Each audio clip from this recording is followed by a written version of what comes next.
नमः शिवाय। जय श्री कृष्णा। कार्तिक मास महात्म्य 30वां अध्याय। भगवान श्री कृष्ण ने कहा, हे प्रिय, नारद जी के वचन सुनकर महाराज पृथु बड़े विस्मित हुए। अंत में उन्होंने नारद जी का पूजन करके उनको विदा किया। इसी कारण माघ, कार्तिक और एकादशी ये 3 व्रत मुझे अत्यधिक प्रिय हैं। वनस्पतियों में तुलसी, महीनों में कार्तिक, तिथियों में एकादशी और क्षेत्रों में श्री द्वारका जी मुझे अत्यंत प्रिय है। जो प्राणी जितेंद्रिय होकर इनका सेवन करता है वह यज्ञ करने वाले प्राणियों से भी मुझे अधिक प्रिय होता है। जो प्राणी विधि विधान से इनकी सेवा करते हैं उनके अनुग्रह से सभी पाप दूर हो जाते हैं। भगवान श्री कृष्ण के वचन सुनकर सत्यभामा ने कहा, हे नाथ, आपने ये बात बड़ी आश्चर्यजनक कही है कि दूसरों के लिए पुण्य के फल से कलह की मुक्ति हो गई। ये प्रभावशाली कार्तिक मास आपको अत्यधिक प्रिय है कि जिससे पतिद्रोह का पाप केवल स्नान के पुण्य से ही नष्ट हो गया। दूसरे प्राणी द्वारा किया हुआ पुण्य उनके देने से कैसे मिल जाता है, ये आप मुझे बताइए। इस पर भगवान श्री कृष्ण ने कहा, बिना दिया हुआ पुण्य और पाप जिस कर्म द्वारा मिलता है सो सुनो।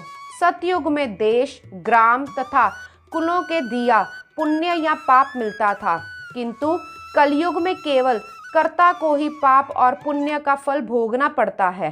संसर्ग ना करने पर भी ये व्यवस्था कही गई और संसर्ग जैसे पाप व पुण्य दूसरे को मिलते हैं उसकी व्यवस्था भी सुनो।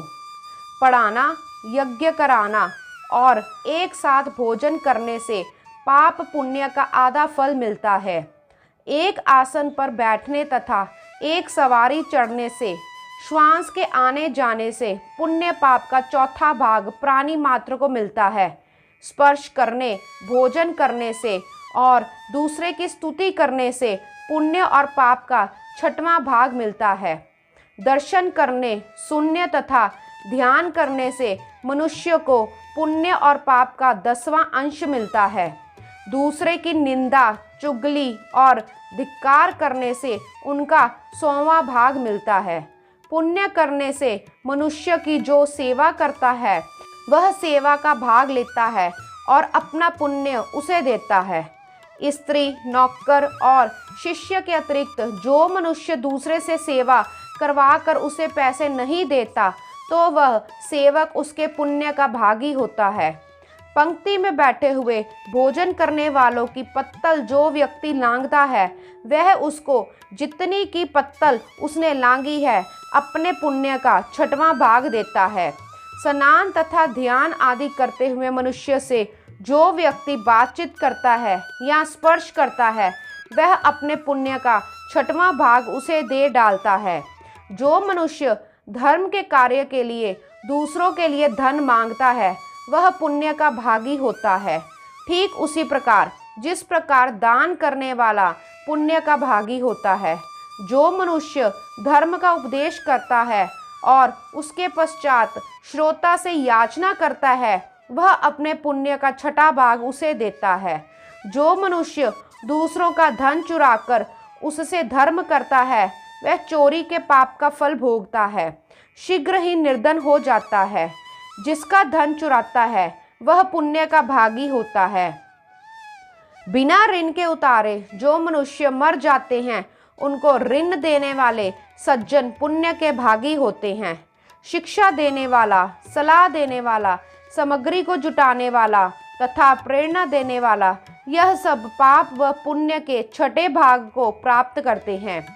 राजा प्रजा के पाप पुण्य के षष्ठांश का भागी होता है। गुरु शिष्यों का, पति पत्नी का, पिता पुत्र का, स्त्री पति के किए हुए पुण्य का 6ठा भाग पाते हैं।